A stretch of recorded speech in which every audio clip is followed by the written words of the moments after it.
Alright, this is now the third time I'm trying to make this video, but here we go. I'm not afraid to say it. I like Magic the Gathering. I've been playing Magic for about a little over a year now, and it really has a hold on me. I started playing when the Final Fantasy set came out, and ever since I've just been building decks and playing consistently, and I just want to talk a little bit about that here. So I started out with the Final Fantasy Magic the Gathering starter kit, the one with Cloud and Sephiroth, and I also got one of the bundles as well.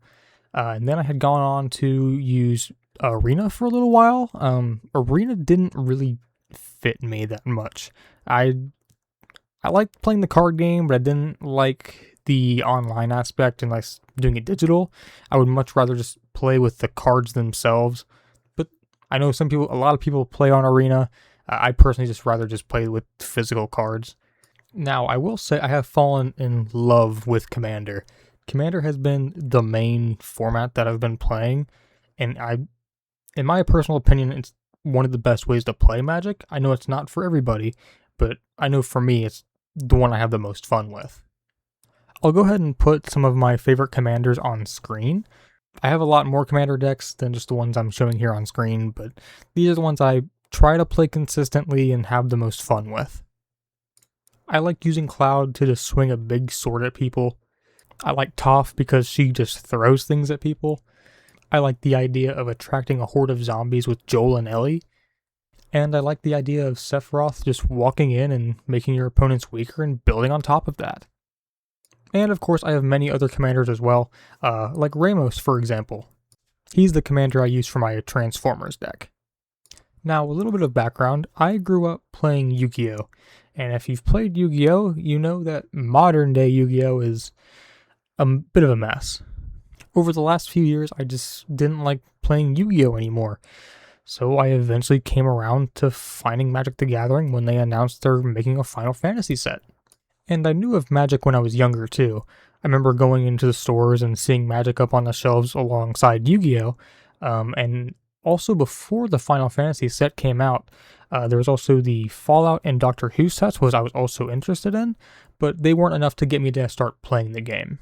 And of course, now that I am into Magic the Gathering, I have since gotten the 10th Doctor Precon. I have found it a little enjoyable. It can be a bit confusing at times, but it's of course something that's nice to pull out every once in a while if I need something different. Now, while you are able to choose your deck, you can't choose what other people play, and boy howdy do boy. There are some players that just want to ruin your day as fast and as efficient as possible. Whether that be a deck full of nothing but counter spells, or they're just playing Eldrazi. Now of course, don't get me wrong, people can make some incredible decks that are well balanced and well performing, but they're just that select few that like to just ruin game night. Now, while it doesn't happen to me all that often, when it does, it's just a real bummer and it really ruins the game for everybody else. Or when somebody really has it out for another player and all they do is just go after them and just ignore everybody else. That just makes that player feel picked on, and that's not very sportsmanlike. So of course we try to avoid those players to find a nice friendly group of people that enjoy Magic and play fair, and that way everyone can have a nice game. And of course, games can just happen to be one-sided, where one person is more ahead in the game than everybody else, so it becomes an obvious target. And you'll also get those players that say, well, it's your fault for not being able to handle my deck. And I don't like that for many reasons, just because it could imply that someone's shitty at deck building, or they're just not that good of a player. And in my opinion, that's not something we should be pushing for when playing Magic. It's, come on man, just have fun. It's a game. But, of course, there will always be tryhards in whatever game you play. You just gotta work your way around them. Eventually, you will find a group that you like being around on a consistent basis. That way, you will have much better games. Now, of course, maybe your pod isn't available whenever you want to play. People have different schedules, so you gotta work around that. And that's where online play comes in.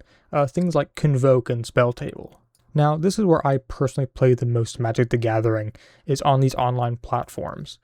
Convoke being my favorite of the two. Spell Table is a bit more rough around the edges, but it's definitely usable. Another thing I wanted to get into was the whole Universes Beyond debate.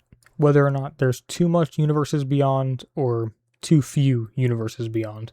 Now, I understand where the veteran players are coming from when they say they don't want these outside IPs invading their favorite game. But I think it's pretty clear that using these outside IPs definitely increases the longevity of the game.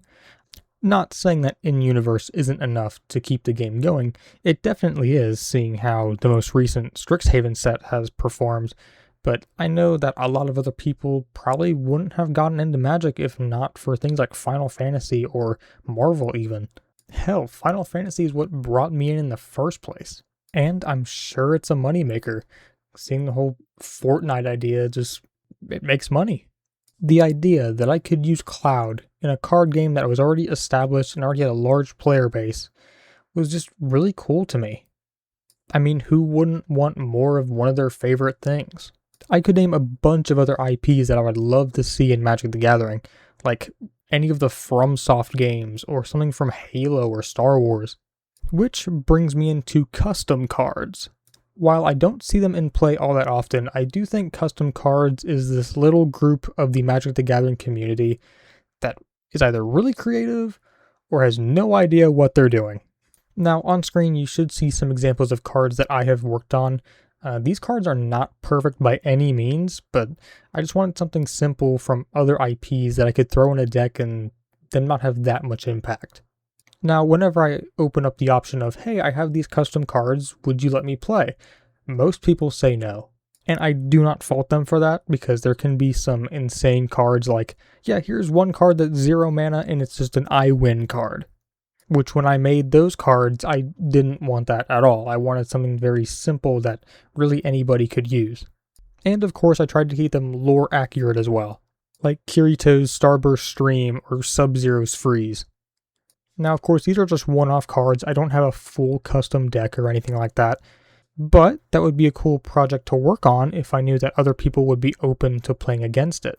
But again, I understand why people wouldn't want to play against it. And when browsing other websites and stuff to get ideas for these other cards, seeing other people's custom cards and you just see this wall of text, it's really off-putting. I don't want to read for an hour just to learn that your card pulls something out of the graveyard and then you discard something, or whatever other ability. And that brings me to game mechanics, and they are very confusing.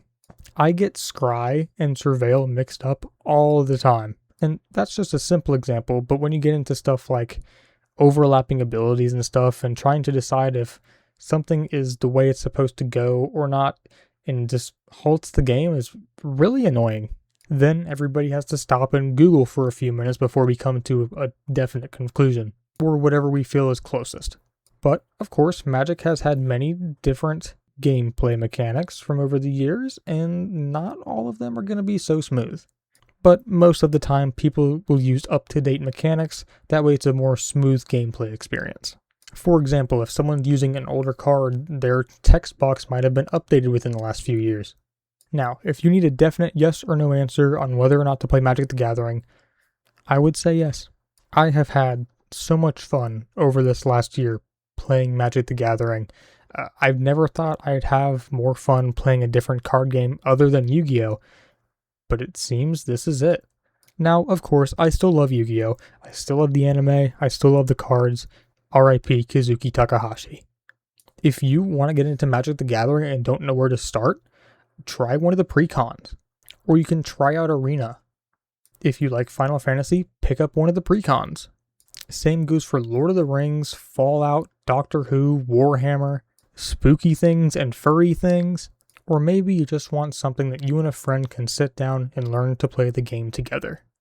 All in all, I gotta say that Magic has become one of my favorite games, and I'm sure I'll be playing lots more in the future. And at the time of recording this video, the new Marvel set is just around the corner. I'm really excited to see the decks people make from that set, one in particular being Squirrel Girl.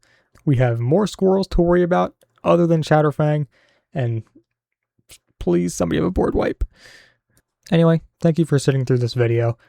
I just wanted to put something out there for my first year playing Magic. I have had so much fun playing this game, way more than I thought I would. From learning about new cards to the trial and error of building a deck, it's all been incredible so far. Anyway, thanks again. See you later.